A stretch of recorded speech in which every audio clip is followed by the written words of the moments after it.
بسم اللہ الرحمن الرحیم۔ ماہ رجب کے بارے میں لوگوں کے درمیان طرح طرح کی غلط فہمیاں پھیل گئی ہیں۔ ان کی حقیقت سمجھ لینے کی ضرورت ہے۔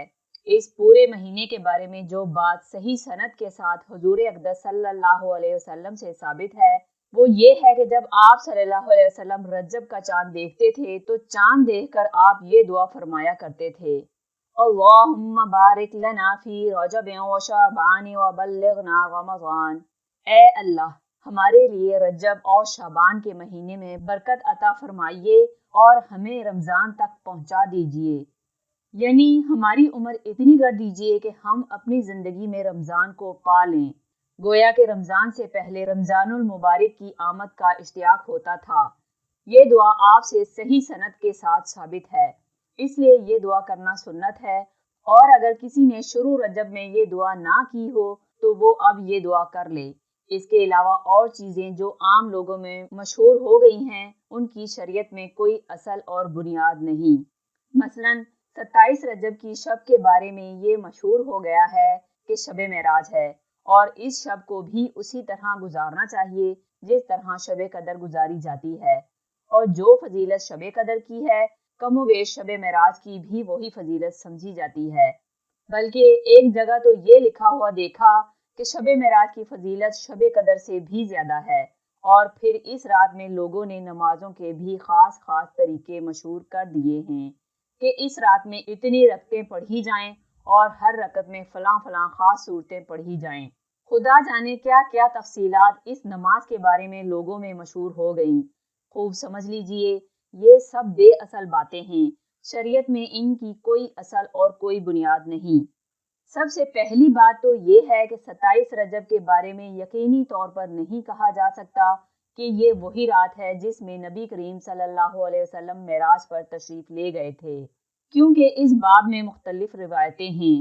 بعض روایتوں سے معلوم ہوتا ہے کہ آپ صلی اللہ علیہ وسلم ربیع الاول میں تشریف لے گئے تھے، بعض روایتوں میں رجب کا ذکر ہے اور بعض روایتوں میں کوئی اور مہینہ بیان کیا گیا ہے۔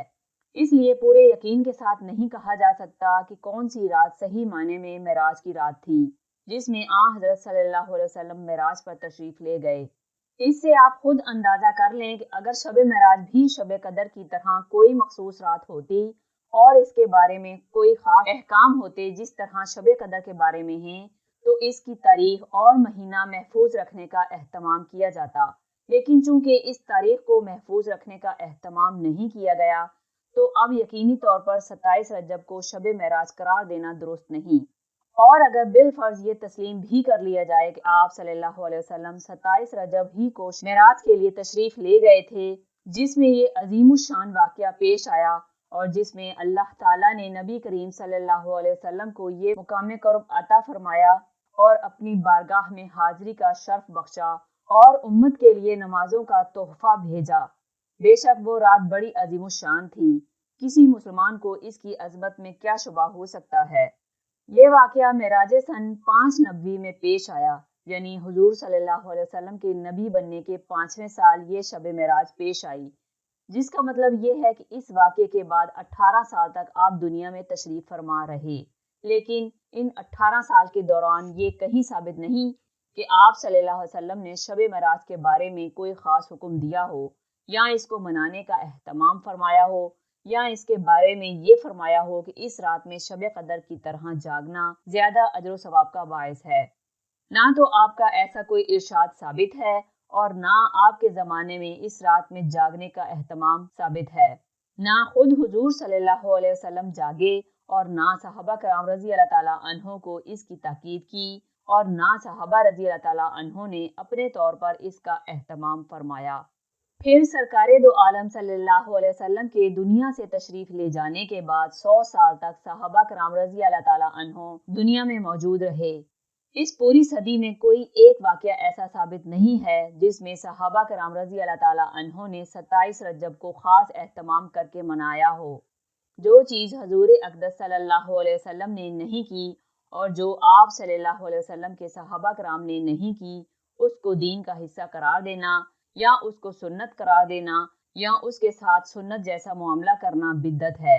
یوں تو ہر رات میں اللہ تعالیٰ جس عبادت کی توفیق دے وہ بہتر ہی بہتر ہے۔ آج کی رات بھی جاگ لیں، کل کی رات بھی جاگ لیں، اس طرح پھر 27ویں رات کو جاگ لیں۔ دونوں میں کوئی فرق اور کوئی نمایاں امتیاز نہیں ہونا چاہیے۔ اسی طرح بعض لوگ 27 رجب کے روزے کو فضیلت والا روزہ سمجھتے ہیں، جیسے کہ عاشورہ اور عرفہ کا روزہ فضیلت والا ہے۔ اسی طرح 27 رجب کے روزے کو بھی فضیلت والا روزہ خیال کیا جاتا ہے۔ ایک یا دو روایتیں تو اس کے بارے میں ہیں، لیکن صحیح سند سے کوئی روایت ثابت نہیں۔ حضرت فاروق اعظم رضی اللہ تعالیٰ عنہ کے زمانے میں بعض لوگ 27 رجب کو روزہ رکھنے لگے۔ جب حضرت فاروق اعظم رضی اللہ تعالیٰ عنہ کو پتہ چلا کہ 27 رجب کا خاص اہتمام کر کے لوگ روزہ رکھ رہے ہیں، تو چونکہ ان کے یہاں دین سے ذرا ادھر یا ادھر ہونا ممکن نہیں تھا، چنانچہ وہ فوراً گھر سے نکل پڑے اور ایک ایک شخص کو جا کر زبردستی فرماتے کہ تم میرے سامنے کھانا کھاؤ اور اس بات کا ثبوت دو کہ تمہارا روزہ نہیں ہے۔ باقاعدہ اہتمام کر کے لوگوں کو کھانا کھلایا تاکہ لوگوں کو یہ خیال نہ ہو کہ آج کا روزہ زیادہ فضیلت کا ہے، بلکہ جیسے اور دنوں میں نفلی روزے رکھے جا سکتے ہیں، اسی طرح اس دن کا نفلی روزہ رکھا جا سکتا ہے۔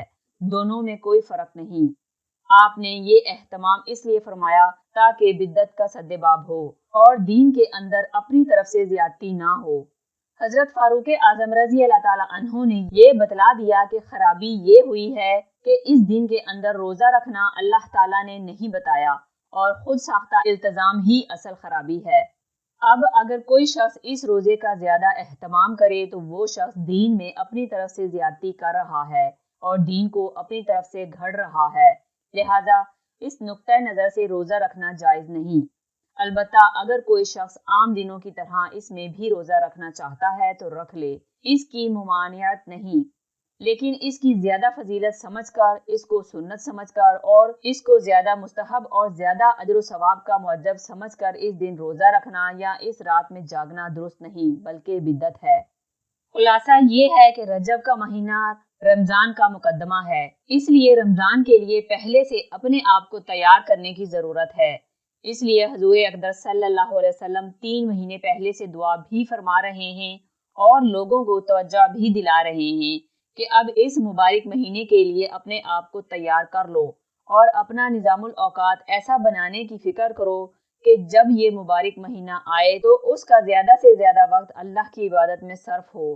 اللہ تعالیٰ اپنی رحمت سے اس کی فہم عطا فرمائے اور صحیح طور پر عمل کرنے کی توفیق عطا فرمائے۔ آمین۔